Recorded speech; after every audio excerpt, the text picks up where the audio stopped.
열왕기하 21장. 므낫세는 왕이 되었을 때에 12살이었다.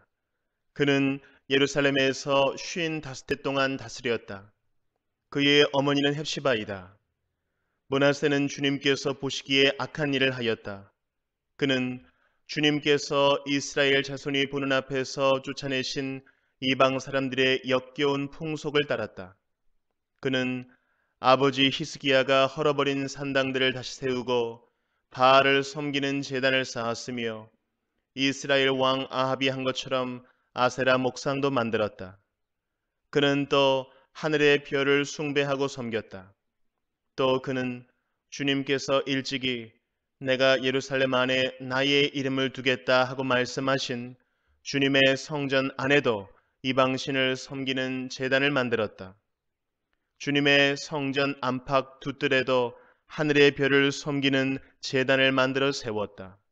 그래서 그는 자기의 아들들을 불살라 바치는 일도 하고 점쟁이를 불러 점을 치게도 하고 마술사를 시켜 마법을 부리게도 하고 악령과 귀신을 불러내어 물어보기도 하였다.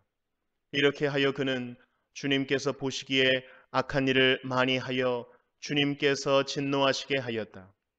그는 자신이 손수 새겨 만든 아세라 목상을 성전 안에 세웠다. 그러나 이 성전은 일찍이 주님께서 이 성전을 두고 다윗과 그의 아들 솔로몬에게 말씀하실 때에 내가 이스라엘의 모든 지파 가운데서 선택한 이 성전과 이 예루살렘 안에 영원토록 내 이름을 두겠다. 그리고 그들이 내가 그들에게 명한 계명과 내 종 모세가 그들에게 명령한 율법을 성실히 지키기만 하면 이스라엘이 다시는 내가 그들의 조상에게 준 이 땅을 떠나서 방황하지 않게 하겠다 하고 말씀하신 그곳이다. 그러나 그 백성들은 이 말씀에 복종하지 않았다. 오히려 므낫세는 주님께서 이스라엘 자손의 면전에서 멸망시키신 그 이방 민족들보다 더 악한 일을 하도록 백성을 인도하였다. 그래서 주님께서는 주님의 종 예언자들을 시켜서 이렇게 말씀하셨다.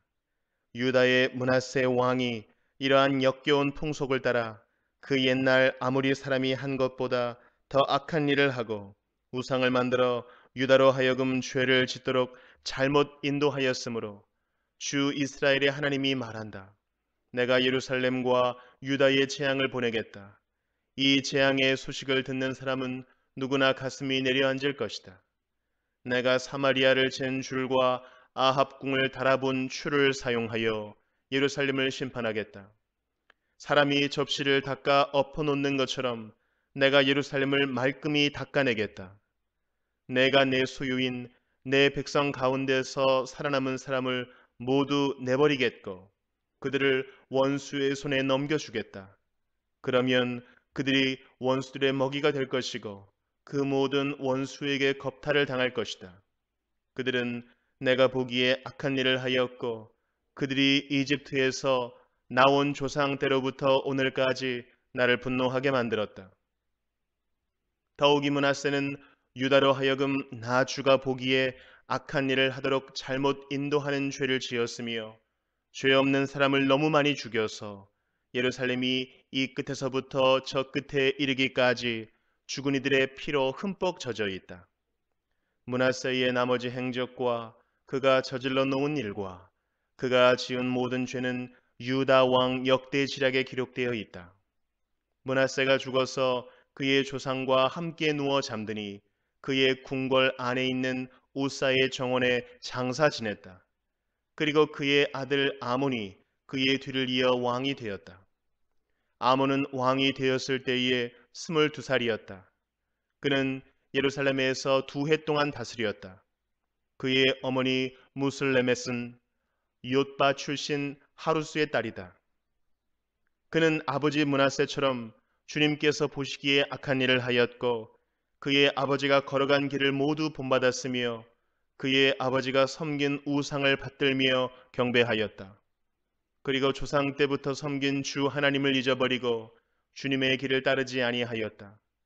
결국 아몬 왕의 신하들이 그를 반역하고 궁 안에 있는 왕을 살해하였다. 그러나 그 땅의 백성은 아몬 왕을 반역한 신하들을 다 죽이고 아몬의 뒤를 이어서 그의 아들 요시야를 왕으로 삼았다. 아몬이 한 나머지 모든 일은 유다 왕 역대 지략에 기록되어 있다. 그는 우사의 정원에 있는 그의 묘지에 안장되었다. 그의 아들 요시야가 그의 뒤를 이어 왕이 되었다. 히브리서 3장. 그러므로 하늘의 부르심을 함께 받은 거룩한 형제 자매 여러분, 우리가 고백하는 신앙의 사도요 대제사장이신 예수를 깊이 생각하십시오. 이 예수는 모세가 하나님의 온 집안에 성실했던 것과 같이 자기를 세우신 분께 성실하셨습니다. 집을 지은 사람이 집보다 더 존귀한 것과 같이 예수는 모세보다 더 큰 영광을 누리기에 합당한 분이십니다. 어떠한 집이든지 어떤 사람이 짓습니다. 그러나 모든 것을 지으신 분은 하나님이십니다. 모세는 하나님께서 장차 말씀하시려는 것을 증언하기 위한 일꾼으로서 하나님의 온 집안 사람에게 성실하였습니다. 그러나 그리스도는 아들로서 하나님의 집안 사람을 성실하게 돌보셨습니다. 우리가 그 소망에 대하여 확신과 자부심을 지니고 있으면 우리는 하나님의 집안 사람입니다. 그러므로 성령이 이와 같이 말씀하셨습니다. 오늘 너희가 그의 음성을 듣거든 너희 조상들이 광야에서 시험받던 날에 반역한 것과 같이 너희 마음을 완고하게 하지 말아라. 거기에서 그들은 나를 시험하여 보았고 40년 동안이나 내가 하는 일들을 보았다. 그러므로 나는 그 세대에게 분노해서 말하였다. 그들은 언제나 마음이 미혹되어서 내 길을 알지 못하였다. 내가 진노하여 맹세한 대로 그들은 결코 내 안식에 들어오지 못할 것이다. 형제자매 여러분, 여러분 가운데에 믿지 않는 악한 마음을 품고서 살아계신 하나님을 떠나는 사람이 아무도 없도록 여러분은 조심하십시오. 오늘이라고 하는 그날 서로 권면하여 아무도 죄의 유혹에 빠져 완고하게 되지 않도록 하십시오. 우리가 처음 믿을 때에 가졌던 확신을 끝까지 가지고 있으면 우리는 그리스도께서 주시는 구원을 함께 누리는 사람이 될 것입니다. 오늘 너희가 그의 음성을 듣거든 반역하던 때와 같이 너희의 마음을 완고하게 하지 말아라 하는 말씀이 있는데 듣고서도 하나님께 반역한 사람들이 누구였습니까? 모세의 인도로 이집트에서 나온 사람들 모두가 아니었습니까? 하나님께서 40년 동안 누구에게 진노하셨습니까? 죄를 짓고 시체가 되어서 광야에 쓰러진 그 사람들이 아닙니까? 하나님께서는 누구에게 하나님의 안식에 들어가지 못하리라고 맹세하셨습니까? 순종하지 않은 사람들에게 하신 것이 아닙니까? 결국 그들이 들어갈 수 없었던 것은 믿지 않았기 때문임을 우리는 압니다. 호세아 14장. 이스라엘아, 주 너의 하나님께로 돌아오너라. 내가 지은 죄가 너를 걸어 거꾸로 뜨렸지만 너희는 말씀을 받들고 주님께로 돌아와서 이렇게 아뢰어라. 우리가 지은 모든 죄를 용서하여 주십시오. 우리를 자비롭게 받아주십시오. 수송아지를 드리는 대신에 우리가 입술을 열어 주님을 찬양하겠습니다. 다시는 아시리아에게 우리를 살려달라고 호소하지 않겠습니다. 군말을 의지하지도 않겠습니다. 다시는 우리 손으로 만들어 놓은 우상을 우리의 신이라고 고백하지도 않겠습니다. 고아를 가엾게 여기시는 분은 주님밖에 없습니다. 내가 그들의 반역하는 병을 고쳐주고 기꺼이 그들을 사랑하겠다. 그들에게 품었던 나의 분노가 이제는 다 풀렸다. 내가 이스라엘 위에 이슬처럼 내릴 것이니 이스라엘이 나릿꽃처럼 피고 레바논의 백향목처럼 뿌리를 내릴 것이다. 그 나무에서 가지들이 새로 뻗고 올리브 나무처럼 아름다워지고 레바논의 백향목처럼 향기롭게 될 것이다. 그들이 다시 내 그늘 밑에 살면서 농사를 지어서 곡식을 거둘 것이다. 포도나무처럼 꽃이 피고 레바논의 포도주처럼 유명해질 것이다. 에브라임이 고백할 것이다. 나는 이제 우상들과 아무 상관이 없습니다. 그러면 나는 그에게 응답할 것이다. 내가 너를 지켜주마.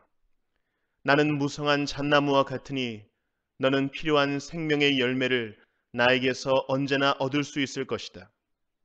지혜로운 사람은 여기에 쓴 것을 깨달아라.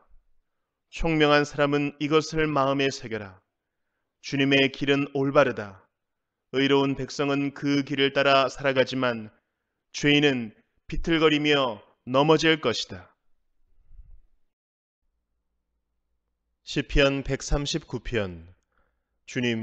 주님께서 나를 샅샅이 살펴보셨으니 나를 환히 알고 계십니다. 내가 앉아 있거나 서 있거나 주님께서는 다 아십니다. 멀리서도 내 생각을 다 알고 계십니다. 내가 길을 가거나 누워 있거나 주님께서는 다 살피고 계시니 내 모든 행실을 다 알고 계십니다. 내가 혀를 놀려 아무 말 하지 않아도 주님께서는 내가 하려는 말을 이미 다 알고 계십니다. 주님께서 나의 앞뒤를 두루 감싸주시고 내게 주님의 손을 얹어주셨습니다. 이 깨달음이 내게는 너무 놀랍고 너무 높아서 내가 감히 측량할 수조차 없습니다. 내가 주님의 영을 피해서 어디로 가며 주님의 얼굴을 피해서 어디로 도망치겠습니까? 내가 하늘로 올라가더라도 주님께서는 거기에 계시고 스올에다 자리를 펴더라도 주님은 거기에도 계십니다. 내가 저 동력 너머로 날아가거나 바다끝 서쪽으로 가서 거기에 머무를지라도 거기에서도 주님의 손이 나를 인도하여 주시고 주님의 오른손이 나를 힘있게 붙들어 주십니다. 내가 말하기를 어둠이 와락 나에게 달려들어서 나를 비추던 빛이 밤처럼 되어라 해도 주님 앞에서는 어둠도 어둠이 아니며 밤도 대낮처럼 밝으니 주님 앞에서는 어둠과 빛이 다 같습니다. 주님께서 내 장기를 창조하시고 내 모태에서 나를 짜 맞추셨습니다. 내가 이렇게 빚어진 것이 오묘하고 주님께서 하신 일이 놀라워 이 모든 일로 내가 주님께 감사를 드립니다. 내 영혼은 이 사실을 너무도 잘 압니다. 은밀한 곳에서 나를 지으셨고 땅속 깊은 곳 같은 저 모태에서 나를 조립하셨으니 내 뼈 하나하나도 주님 앞에서는 숨길 수 없습니다. 나의 형질이 갖추어지기도 전부터 주님께서는 나를 보고 계셨으며 나에게 정하여진 날들이 아직 시작되기도 전에 이미 주님의 책에 다 기록되었습니다. 하나님, 주님의 생각이 어찌 그리도 심오한지요. 그 수가 어찌 그렇게도 많은지요. 내가 세려고 하면 모래보다 더 많습니다. 깨어나 보면 나는 여전히 주님과 함께 있습니다. 하나님, 주님께서 악인을 죽여만 주신다면 피 흘리게 하기를 좋아하는 자들아, 내게서 물러가거라. 그들은 주님을 모욕하는 말을 하며 주님의 이름을 거슬러 악한 말을 합니다. 주님을 미워하는 자들을 내가 어찌 미워하지 않으며 주님께 대항하면서 일어나는 자들을 내가 어찌 미워하지 않겠습니까? 나는 그들을 너무나도 미워합니다. 그들이 바로 나의 원수들이기 때문입니다. 하나님, 나를 샅샅이 살펴보시고 내 마음을 알아주십시오. 나를 철저히 시험해 보시고 내가 걱정하는 바를 알아주십시오. 내가 나쁜 길을 가지나 않는지 나를 살펴보시고 영원한 길로 나를 인도하여 주십시오.